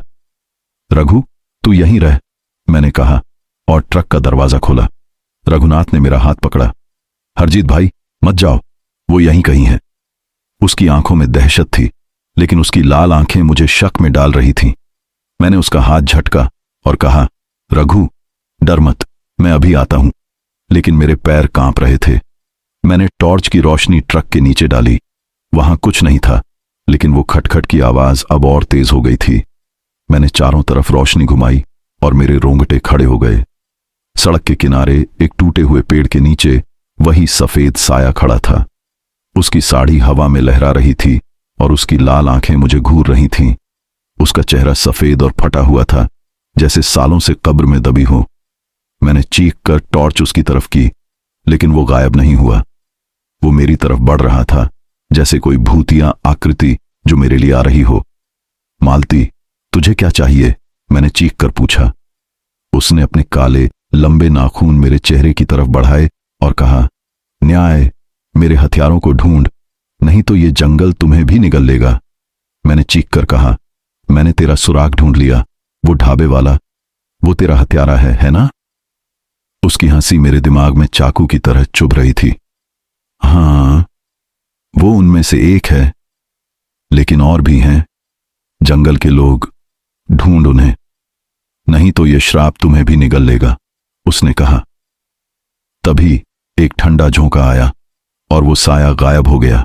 मैंने रघुनाथ की तरफ देखा, जो अब मेरे बगल में खड़ा था, लेकिन उसकी आंखें अभी भी लाल थीं। रघु, तू ठीक है ना? मैंने कांपते हुए पूछा। उसने हां में सिर हिलाया, लेकिन उसकी मुस्कान में कुछ गलत था। मैंने उसे ट्रक में बिठाया और गाड़ी स्टार्ट की। मेरे दिमाग में एक ही सवाल गूंज रहा था, मालती के बाकी हत्यारे कौन थे और क्या मैं उन्हें ढूंढ पाऊंगा? मैंने फैसला किया कि मुझे उस ढाबे पर वापस जाना होगा जहां मैंने उस आदमी को देखा था। वो तस्वीर, वो चेहरा, वो मालती का हत्यारा था। ट्रक जंगल के हाईवे पर दौड़ रहा था, लेकिन हर मोड़ पर वो साया मेरे साथ था। मैंने रघुनाथ की तरफ देखा, जो अब चुप था। उसकी आंखें लाल थीं और उसकी सांसें भारी थीं। रघु, तू कुछ बोल, मैंने कहा, लेकिन उसने जवाब नहीं दिया। मैंने अपने ताबीज को जोर से पकड़ा और मंत्र पढ़ने लगा। तभी ट्रक की लाइट्स फिर से टिमटिमाने लगीं और इंजन अपने आप बंद हो गया।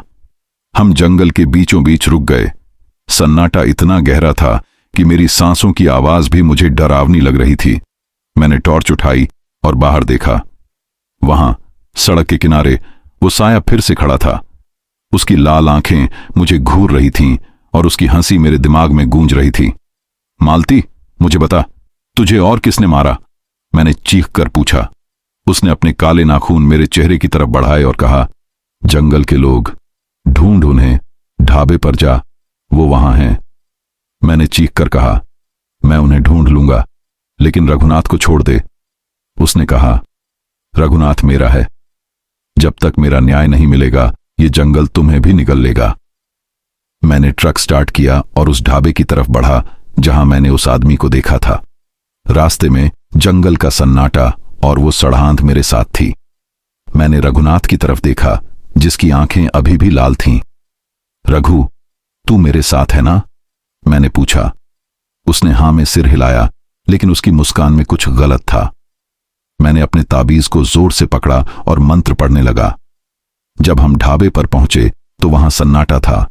ढाबे का मालिक, वही आदमी जिसे मैंने तस्वीर में देखा था, बाहर खड़ा था। मैंने ट्रक रोका और बाहर कूद पड़ा। तूने मालती को मारा? मैंने चीख कर कहा। उसने मेरी तरफ देखा और उसकी आंखों में डर साफ दिख रहा था। तू क्या बात कर रहा है? उसने कांपते हुए कहा। मैंने तस्वीर निकाली और उसके सामने रख दी। ये तू है ना? तूने मालती को मारा, मैंने चीखा। उसने तस्वीर देखी और पीछे हट गया। नहीं, मैंने कुछ नहीं किया, उसने कहा, लेकिन उसकी आवाज में झूठ साफ दिख रहा था। तभी एक ठंडा झोंका आया और वो साया मेरे सामने प्रकट हुआ। उसकी लाल आंखें ढाबे वाले को घूर रही थीं। तूने मुझे मारा, उसने कहा। ढाबे वाला चीखा और भागने की कोशिश की, लेकिन वो साया उसके सामने था। तूने मुझे धोखा दिया, तूने मुझे जंगल में मार डाला। मालती की आवाज में दर्द और गुस्सा था। मैंने चीख कर कहा, मालती, इसे छोड़ दे, मैं तेरा न्याय करूंगा। लेकिन उसने कहा, यह केवल शुरुआत है, बाकी हत्यारे अभी भी जंगल में हैं। तभी एक जोरदार हंसी गूंजी और ढाबे वाला गायब हो गया। मैंने चारों तरफ देखा, लेकिन वो कहीं नहीं था। केवल वो साया था जो अब मेरे सामने खड़ा था। मालती, बाकी हत्यारे कौन हैं? मैंने चीख कर पूछा। उसने कहा, जंगल के लोग, ढूंढ उन्हें, नहीं तो ये श्राप तुम्हें भी निगल लेगा। मैंने चीख कर कहा, मैं उन्हें ढूंढ लूंगा। तभी एक ठंडा झोंका आया और वो साया गायब हो गया। मैंने रघुनाथ की तरफ देखा, जिसकी आंखें अब सामान्य थीं। रघु, तू ठीक है? मैंने पूछा। उसने हां में सिर हिलाया और इस बार उसकी मुस्कान में कुछ गलत नहीं था। मैंने ट्रक स्टार्ट किया और जंगल से बाहर निकलने का फैसला किया, लेकिन मेरे मन में एक सवाल गूंज रहा था। क्या मालती का श्राप टूट गया था या अभी और हत्यारे बाकी थे? जंगल का सन्नाटा अब मेरे लिए एक जाल बन चुका था और हर मोड़ पर एक भयानक रहस्य छिपा था। यह मेरी कहानी का आखिरी मोड़ था, जहां मैंने मालती के एक हत्यारे को ढूंढ लिया, लेकिन जिंदगी और मौत का फैसला अभी बाकी था।